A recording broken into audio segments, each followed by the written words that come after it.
Y hoy vamos a ver clase A acoplado por transformador, que les había adelantado ya el lunes, que el hecho de colocar el transformador pues le va a dar mayor energía a la carga y la eficiencia del amplificador pues va a subir. El arreglo es exactamente el mismo que vimos del clase A, solamente que en el conector donde va la carga pues vamos a colocar un transformador y la carga la vamos a mover al secundario del transformador, y el transformador pues se va a encargar de aumentar el nivel de voltaje, y pues la energía pues vista por la carga va a ser mayor. Aquí en el libro de Eurostat primero nos explica aquí lo de la acción de transformador, que son cosas que se supone que ya entendemos. La relación de voltajes con respecto a la relación de vueltas. Ya sabemos que en un transformador se aumenta el voltaje, pero la corriente disminuye. Entonces la relación de corrientes es igual al inverso de relación de vueltas del voltaje. Con estas fórmulas que relacionan las corrientes y voltajes de primario y secundario con el número de vueltas de primario y secundario, pues podemos calcular la transformación de impedancia pues con la ley de Ohm, voltaje entre corriente, corriente es igual a voltaje sobre resistencia, la resistencia es igual a voltaje sobre corriente. Entonces, trabajando con las fórmulas de voltajes y corrientes, pues se deduce la fórmula para transformar la resistencia del secundario hacia el primario. Entonces vamos a encontrar que la resistencia de carga reflejada en el primario, pues basada por la relación de vueltas elevada al cuadrado multiplicado por la resistencia. Entonces aquí está todo ahí en el libro. Miren los ejemplos sencillitos para aplicar la fórmula de cómo reflejar la resistencia del secundario al primario. Uno de cómo calcular la relación de vueltas en función de la resistencia que queremos que se vea reflejada en el primario, que es el que está conectado ahí al colector. La operación, pues como tenemos ahora ahí atravesado el transformador, el análisis es el mismo que hicimos para el clase A. En corriente directa, pues el primario del transformador, consideramos que el embobinador no tiene pérdidas, que la impedancia es igual a 0. Entonces tenemos ahí un corto. Entonces para el análisis de los valores de la recta de carga, pues va a quedar que el valor máximo de voltaje colector emisor pues va a ser el de la fuente, así como lo vimos en la reunión anterior. Y ahora la corriente, pues supone que la corriente máxima era el voltaje de la fuente entre la resistencia del colector. Como la resistencia del colector se supone que es 0, pues esto se va al infinito. Entonces la línea de carga para corriente directa nos va a quedar una línea transversal con respecto al voltaje de la fuente, que es la que está marcada aquí, debido a que la corriente se supone que da al infinito. Después de que trazamos la corriente de carga, se supone que conocemos la corriente de base. Con la corriente de base y la corriente de carga, la corriente directa, pues se determina el punto de operación pues en corriente directa. Para la recta de carga en corriente alterna, pues hay que reflejar la resistencia. Sí, recuerden que el análisis de corriente directa, pues no tenemos todavía la señal de corriente alterna. Y en corriente alterna, por la fuente de corriente directa se manda a tierra, se manda corto. Entonces, en el análisis de corriente alterna, ahí sí se va a ver reflejada la resistencia, porque ya van a en operar el transformador con la señal de corriente alterna. Entonces se refleja la resistencia al primario, y para dibujar la línea de carga tenemos que calcular la pendiente, que va a ser igual a menos el inverso de la resistencia reflejada del secundario al primario. El menos es por la posición de la pendiente, es una pendiente negativa. Ya teniendo el valor de la pendiente, pues se traza la línea. Y eso es lo complicado aquí, este método gráfico, ¿verdad? Porque una vez que calculamos la pendiente, tenemos que buscar aquí 2 puntos en la gráfica que nos dé esa pendiente negativa, y a través de esos puntos, pues trazar la línea.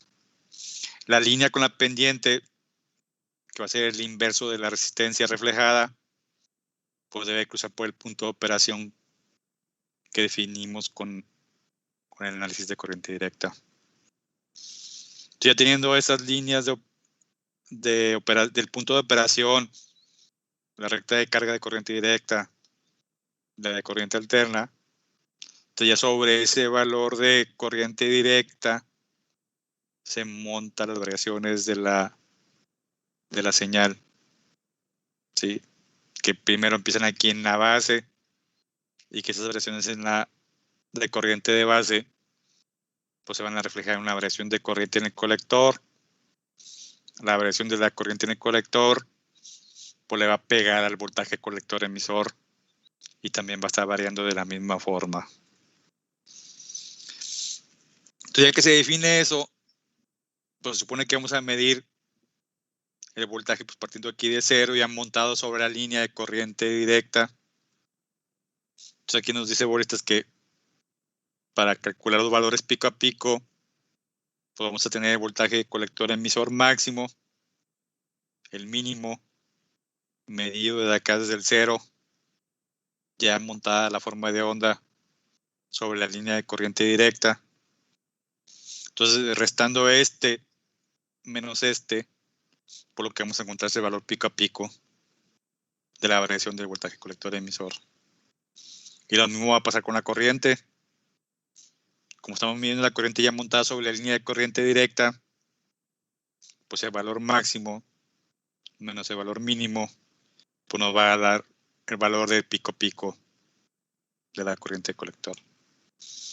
Ya con los valores pico a pico y con las mismas fórmulas que vimos en la reunión anterior, que hay que convertirlos a valor eficaz, y de ahí sale el factor de 8, pues calculamos la potencia que se va a estar entregando a la carga, que es la potencia de corriente alterna. Luego aquí nos da la relación de voltaje y de potencia, cómo pasar esa potencia pues reflejada hacia la carga, o porque esta potencia pues va a estar del lado del colector, ¿verdad? La estamos viendo con la resistencia reflejada hacia el primario.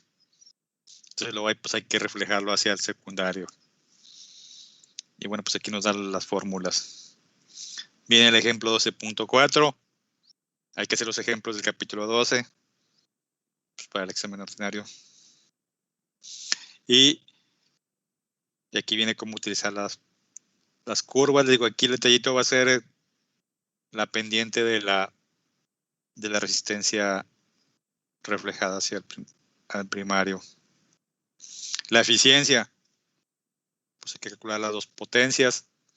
Ya tenemos ahí la de corriente alterna. La de corriente directa pues va a estar por la fuente de polarización multiplicada por la corriente del colector. En el punto de operación, en corriente directa.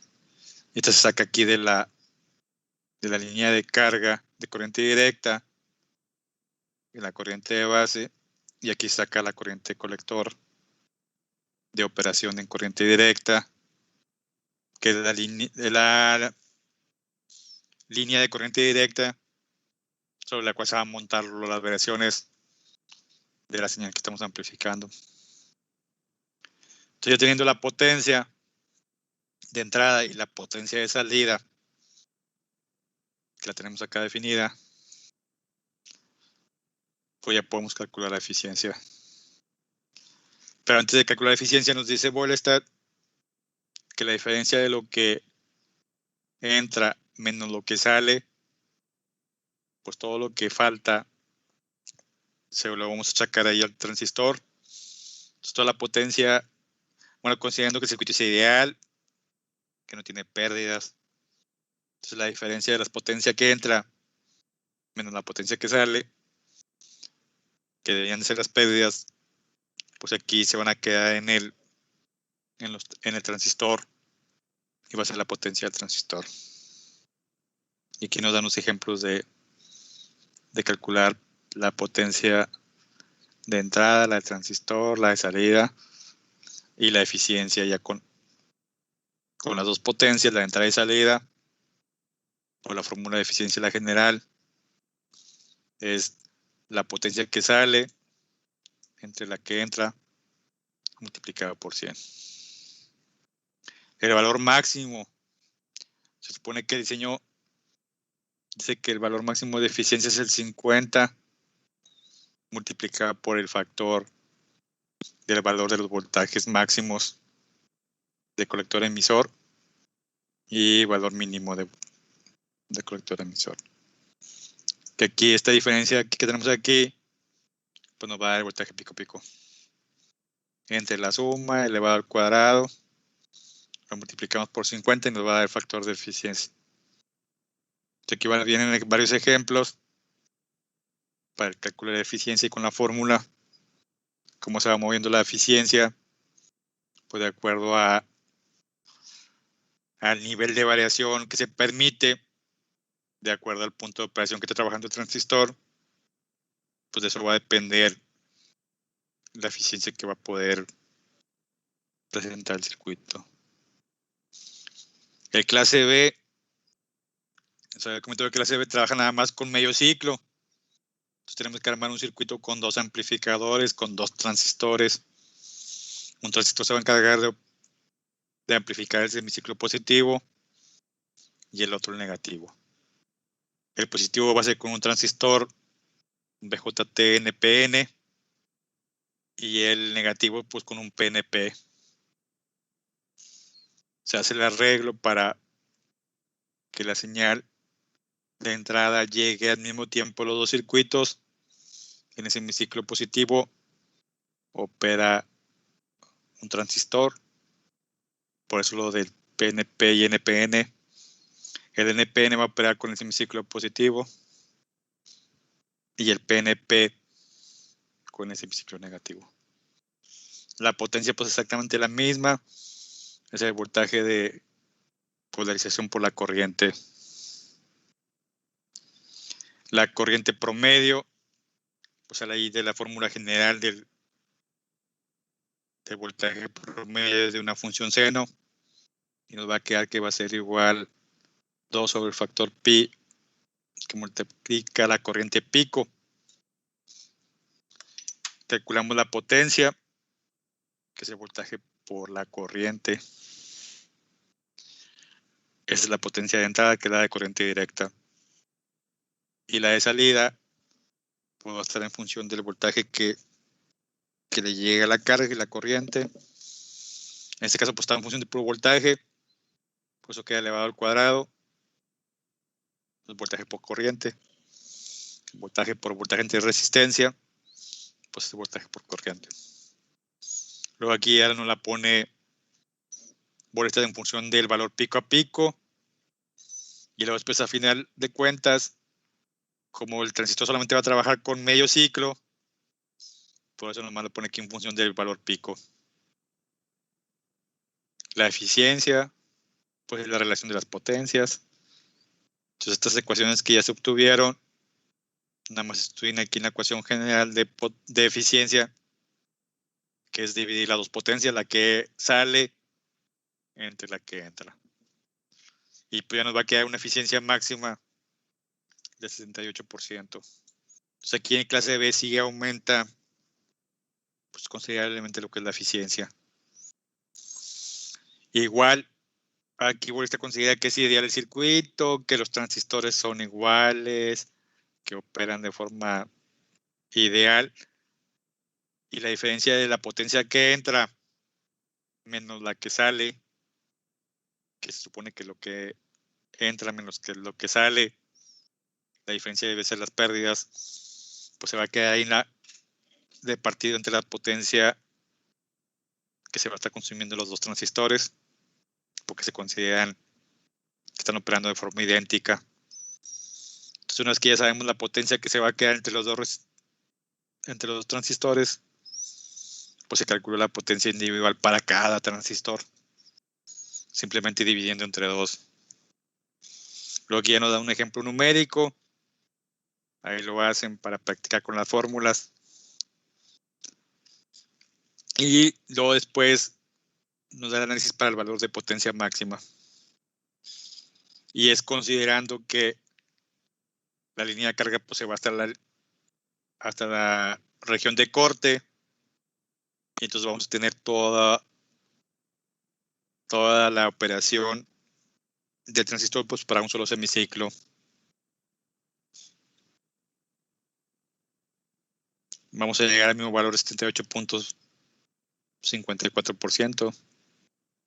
Y luego aquí ya nos va a quedar la fórmula para la potencia máxima en los dos transistores. Igual viene un ejemplo ahí con las fórmulas para ver cómo varía la potencia, pues en función del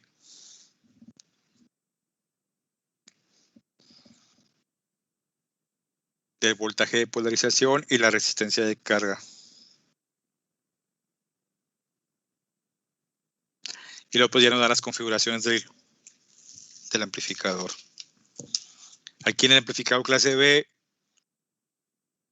en algunas de las configuraciones, la señal de entrada pasa por un circuito pues para obtener 2 señales que vayan a alimentar cada una de las etapas de los transistores que van a estar operando con solamente un semiciclo. Y una forma de obtener 2 señales iguales pues es a través de un transformador con derivación central. El transformador pues, puede ser con un factor de 2. Luego aquí con la derivación central podemos tener exactamente igual el voltaje de entrada. También podemos tener ahí cambio de fase pues para la operación ahí de los transistores. Otra es pues, a través de un circuito con transistor y obtenemos aquí las dos, bueno, la misma señal de entrada, pero duplicada, ¿verdad? Y a contrafase para que cada una de las señales pues, opere en diferentes transistores. Aquí hay un arreglo con OP-AMP. Y pues el más común es con el transformador. Entonces aquí tenemos ya el transistor NPN, que es el Q1, y el PNP, que es el Q2. Otra configuración sin necesidad de pasar por ningún circuito. La señal de entrada va directo a los transistores. Y aquí el detalle del clase B, pues que entra la distorsión. O sea, como estamos operando con 2 circuitos diferentes cada semiciclo, pues se va a provocar ahí una distorsión en la señal amplificada. Entonces hay que considerar ese factor de distorsión. Ya lo que sigue aquí en el libro bueno, después de ver más configuraciones de clase B,